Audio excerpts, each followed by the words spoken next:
안녕하세요. 케빈 베스만 허정욱입니다. 오늘은 의류 기업들에 대한 이야기를 한번 해보려고 해요. 지금 의류 기업이라고 하면 사실 유통 섹터에 들어가 있기 때문에 우리나라 산업 섹터 중에서도 특히 어려운 환경에 처해 있는 것이 의류 기업들이죠. 이런 맥락에 더해서 의류 기업들이 지금 특히나 더 어렵다는 것을 시그널하는 항목이 재무상태표 안에 숨어 있습니다. 그게 뭐냐면 바로 재고자산입니다. 평균적인 의류 기업들의 재고자산 규모가 지금 올해 반기 기준으로 해서 평균적으로 계속해서 올라왔어요. 의류기업 입장에서는 재고를 빠르게 소진하는 것이 굉장히 중요한데 소진하지 못하고 재고가 계속 쌓이고 있거든요. 그리고 이 재고는 특히 의류기업의 비즈니스 모델을 감안을 하면 앞으로 악성 재고로 작용을 해서 손상으로 이어질 확률이 굉장히 높기 때문에 여러분들이 의류기업이 보유하고 있는 재고자산 추이에 대해서는 한 번 더 신경을 쓰실 필요가 있다라는 말씀을 드립니다. 그래서 오늘은 의류기업에서 재고자산이 늘어나는 것이 왜 다른 산업들에 비해서 특히 더 위험한지, 그리고 이 의류기업들이 재고가 쌓였을 때 이를 어떻게 처리하고 이게 기업의 가치에 어떤 영향을 주는지 말씀드리면서 실제 기업을 통해서 한번 살펴보겠습니다. 첫 번째로는 의류기업이 가지고 있는 재고의 특성은 한마디로 정리를 해드리면 언제라도 팔 수 있는 재고가 아니라서 그래요.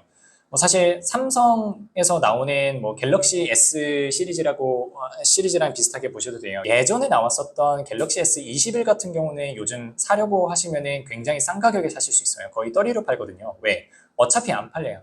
20일 다음에 22, 22 다음에 23이 나왔다는 거는 21 시리즈는 더 이상 시장에서는 의미가 없는 상품이 되거든요. 그래서 예전에 의도했었던 가격에 파는 게 아니라 훨씬 더 헐값에 팔면서 재고 손실을 조금이라도 줄여보려고 노력을 하는 과정인 거죠. 의류도 마찬가지입니다. 의류는 스마트폰보다 아마 더 심할지도 모르요. 의류는 매년 트렌드가 달라지고 그 트렌드도 봄, 여름에 다르고 가을, 겨울에 다르죠. 그래서 올해 SS 시즌에 안 팔린 게 내년에 제 가격을 받고 팔기가 굉장히 어렵습니다. 올해 FW 시즌에 안 팔린 거는 내년에 역시 안 팔리게 되겠죠. 그래서 재고를 쌓아놨다가 언제든지 팔려 나갈 수 있는 그런 범용성 있는 제품들이 아니라 시즌을 타고 올 시즌, 이번 계절이 지나면 상품성이 상당히 많이 떨어지는 섹터가 의류 기업이기 때문에 의류 기업이 재고 처리가 늦어진다라고 하는 얘기는 그 재고가 사실상 상품성을 다 잃어버릴 수 있는 위기를 갖게 된다. 라는 차원에서 조금 중요하게 보실 필요가 있어요. 자, 그럼 두 번째. 재고가 쌓이면 의류기업들이 이 재고를 어떻게 처리하냐면요. 백화점에 들어가는 브랜드라고 생각을 한번 해볼게요. 백화점에 이번 시즌에 팔았어야 되는 라인업이 팔리지가 않았어요. 그러면은 보통 상설매장, 아울렛이나 상설매장 조금 유통 채널 단에서는 조금 저가형 유통 채널로 내려오게 됩니다. 그리고 내려오는 과정에서 세일이 되게 되죠. 그리고 세일이 되면서도 만약에 안 팔린다 그러면은 나중에는 어쩔 수 없이 소각을 해야 됩니다. 그리고 소각을 하는 과정에서 비용이 더 들어가는 것은 주지의 사실이고요. 그러다 보니까 이 유통 채널로 옮겨가는 단계마다 비용들이 계속 붙어요. 운반하는 비용도 들 거고, 각 유통 채널마다 자시 협상을 해야 되는 비용도 들 거고, 그리고 유통 채널 입장에서는 이 제품이 백화점에서 안 팔려서 넘어온 디자인이라는 것을 알기 때문에 계속해서 가격을 이제 낮추려고 시도를 할 거고, 의류기업 입장에서는 어쩔 수 없이 이런 불리한 협상력을 받아들여야겠죠. 그렇다고 재고를 마지막에 태우는 지경까지 갈 수는 없으니까. 이런 차원에서 안 팔리는 악성 재고가 처리되는 과정에서 또한 추가적인 부담으로 작용할 수 있다는 것 때문에 의류기업의 재고는 특히 더 위험하다라고 보실 수 있고요. 그리고 세 번째로는 단순히 안 팔리는 재고가 세일이 되고 나중에는 정말 안 팔린다 그러면 소각하는 거는 다른 산업에서도 마찬가지 아니냐. 그러니까 비슷한 거 아니냐. 굳이 의류기업에서만 이 재고 자산이 특별히 더 위험한 이유가 있느냐 하실 수 있는데 이 세일이 되고 소각까지 가는 과정에서 패션 브랜드들은 브랜드 이미지가 실추가 되게 됩니다. 이게 패션이 참 아이러니한 게 있어요. 여러분들 스마트폰 같은 경우는 싸게 사면 살수록 좋다고 생각하실 수 있잖아요. 어차피 제품의 성능이나 이런 거는 그대로인데 가격이 계속 떨어진다라 그러면은 땡큐하고 살 만한 소비자들이 줄을 서서 기다리고 있죠. 하지만 이 패션 브랜드들은 조금 달라요. 내가 백화점에서 멋들어지게 사는 A 브랜드의 제품과 근데 이 똑같은 A 브랜드의 제품이 상설 매장에서 50% 넘게 할인되는 가격에 산다라고 하는 거는 차원이 다르게 됩니다. 사는 사람의 기분이 달라요. 분명히 옷은 내가 똑같이 사고 있거든요. 근데 시즌이 지나가서 이미 올드 패션이 돼서 내가 낮은 가격에 주고 산다라고 하는 게 브랜드 이미지를 깎아먹는 일이 될 수가 있어요. 그래서 사실 악성 재고에 대응하는 게 의류기업에서는 특히 더 위험한 일이거든요. 그냥 단순히 떨이로 팔아서 원가 손실을 최소화하는 거에서 끝나지가 않는다는 얘기죠. 뭐 대표적으로 이걸 극단적으로 시행하고 있는 브랜드들이 명품 브랜드들이 있잖아요. 뭐 여러분들이 익히 알고 계시는 명품 브랜드들은 뭐 그 시즌에 물건이 다 안 팔린다라고 하면은 뭐 남은 가방이나 뭐 이런 것들은 아예 소각을 해버리면서 유통 물량 자체를 줄여버리잖아요. 이게 계속해서 희소성을 유지하면서 기업의 가치, 브랜드의 가치를 유지하려고 하는 기업들의 전략이거든요. 꼭 명품 브랜드들뿐만 아니라 다른 기업들도 마찬가지예요. 뭐 범용성 있는 브랜드라고 하더라도 이 브랜드들이 안 팔리고 재고가 쌓이고 다른 이제 조금 저가형 유통 채널에 들어가면서 브랜드의 가치가 계속해서 하락할 수 있는 위험성을 가지고 있습니다. 특히나 더 조심해야 되는 부분이고요. 오늘은 한섬이라고 하는 기업을 통해서 지금 우리나라 대표적인 의류 기업들 중에 하나죠. 제가 지금 여기서는 OEM, ODM 기업들을 빼겠습니다. 지금 진짜로 의류 기업들한테 재고 자산을 관리하는 게 상당히 시급하고 중요한 아젠다다라고 하는 걸 보여드리겠습니다. 자, 보고 계시는 화면에 한섬의 올해 반기 보고서예요. 6월 30일자로 보고되어 있는 반기 보고서고요. 항상 재무제표를 보실 때는 전체 자산이 얼마인지 확인하는 습관을 들이세요. 지금 1조 7,800억이니까 한 1조 8천억 정도 자산을 가지고 있네요. 이 중에서 재고 자산이 어느 정도가 있는지 볼게요. 재고가 한 5,900억이니까 6천억 정도 있다고 표현을 할 수 있을 것 같아요.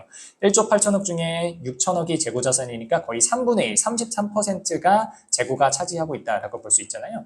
다른 우리나라 평균적인 제조업의 수치를 어느 정도 알려드릴게요. 우리나라 기업들이 평균적으로 자산을 100이라고 한다면 재고 자산은 10에서 15% 정도 가지고 있습니다. 그게 평균이에요. 근데 지금 이 한섬이라고 하는 기업은 어때요? 전체 자산의 30%가 넘는 수치를 재고 자산으로 가지고 있어요.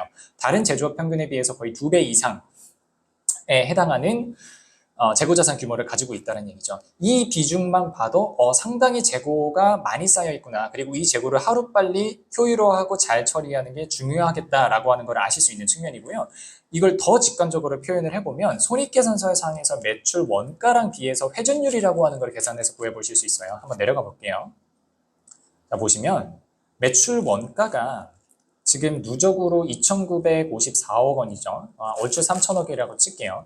그럼 이 3천억이 반기 숫자니까 대충 연율화 한다라고 치면 곱하기 2를 하면 되죠. 저희가 지금 보고 있는 숫자는 반기 보고서니까. 그러면 1년에 매출 원가로 한 6천억 정도 쓰는 기업이라고 가정을 해볼게요.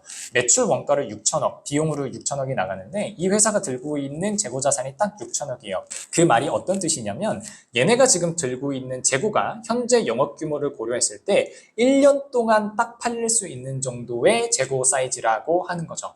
이건 굉장히 많은 거예요. 보통 그래서 재고자산 회전율이라고 치면은 1이죠. 그리고 조금 어려운 말씀이긴 하지만 나중에 다시 한번 정리해 드릴게요. 이 재고자산 회전율을 365 나누기 회전율을 하게 되면 재고자산 회전 기간이 나옵니다.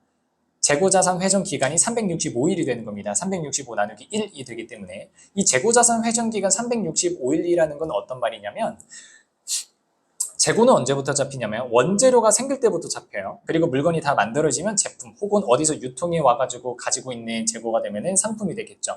이 제품이 됐든 상품이 됐든 재고자산에 기록되어 있다가 팔리면 재고자산이 사라지거든요. 그래서 팔릴 때까지의 기간이에요. 이 기업이 원재료를 잡았다가 제품을 만들어서 팔릴 때까지의 평균적인 기간이 365일이 걸린다는 얘기죠. 제가 앞에서 의류기업들은 시즌을 굉장히 많이 타기 때문에 그 각 시즌, 각 계절에 맞는 브랜드를 그때그때 잘 만들고 잘 팔고 재고를 최소화하는 게 가장 중요하다고 말씀을 드렸어요. 근데 지금 한섬이 가지고 있는 재고자산 규모로 보건데 현재 갖고 있는 재고자산을 1년에 걸쳐서 팔아야 된다는 얘기입니다. 재고자산이 잡히고 나서 1년 뒤에 팔린다는 얘기예요. 그러면 올해 만든 게 내년에 팔린다고 하면 사실상 시즌은 이미 다 지나갔다라고 하는 얘기거든요. 이미 트렌드에 뒤처지고 있는 수준의 재무상태표 구조를 가지고 있다고 해석을 하실 수가 있는 거죠. 물론 제가 뭐 패션 브랜드 자체의 전문가나 디자이너는 아니기 때문에 뭐 진짜 한섬이 뭐 브랜드 어떤 컬러 차원에서 뒤처지냐 이 말씀을 드리는 건 아니에요. 저도 잘 몰라요. 근데 재무적으로 봤을 때에는 수치 평균적으로 올해 만든 재고가 내년에 팔린다라고 하는 얘기니까 생각보다 재고가 창고 안에서 대기하는 기간이 길다. 그리고 대기하는 만큼 재고가 악성화 혹은 악성화되어 있을 확률이 높고 이미 팔려나가야 하는 시점에서는 이미 아웃데이트된 디자인이나 라인업이 될 가능성이 크다. 그래서 한섬 입장에서는 이 재고 자산을 나중에 제대로 원래 의도했던 하이 마진을 붙여서 팔 수 있느냐? 아니라는 거죠. 가뜩이나 의류 기업들이 유통 채널에다가 내는 수수료가 굉장히 크거든요. 그래서 사실은 그때그때 잘 판다고 하더라도 마진을 남기기가 그렇게 쉽지 않아요. 근데 지금 그때그때 잘 팔지 못한다고 하는 거는 사실상 적자로도 돌아설 수 있다라고 하는 얘기죠. 그래서 한섬은 지금 재고 자산을 빠르게 효율화하는 게 지금 가장 시급한 문제일 것이라고 분석을 드릴 수가 있겠습니다. 그래서 오늘은 의류 기업들의 재고 자산이 얼마나 심각하냐, 그리고 얼마나 심각할 수 있느냐에 대해서 말씀을 드렸습니다. 그 이유는 첫 번째로는 의류 기업은 시즌성과 트렌드를 많이 타기 때문에 트렌드가 한번 지나갔을 때는 이 재고를 처리가 굉장히 어려워진다. 그리고 두 번째로는 처리가 안 된 재고를 저가형 유통 채널이라든가 마지막에 소각하는 과정에까지 보내는 그 순서에 있어서 여러 가지 부대비용이 많이 들면서 기업의 수익성을 갉아먹는다. 그리고 세 번째, 실제로 저가형 유통 채널로 옮겨가면서 브랜드 가치가 떨어지기 때문에 의류 기업의 입장에서는 더 중요하다라고 내용을 정리를 드렸었고, 실제 한섬이라고 하는 기업의 재무제표를 보면서 한섬이 원재료를 사고부터 제품이 팔릴 때까지 평균적으로 1년이 걸린다는 것을 저희가 밝혔잖아요. 그러니까 그만큼 창고 안에서 대기하고 있는 재고의 물량이 많다. 그래서 의류 기업이 트렌드를 잘 따라가야 되는 산업이라는 것을 고려했을 때 이 정도 규모의 재고 자산은 조금 위험할 수 있다라는 말씀 드렸습니다. 오늘 강의가 도움이 되셨기를 바라고요. 오늘은 여기까지 하겠습니다. 감사합니다.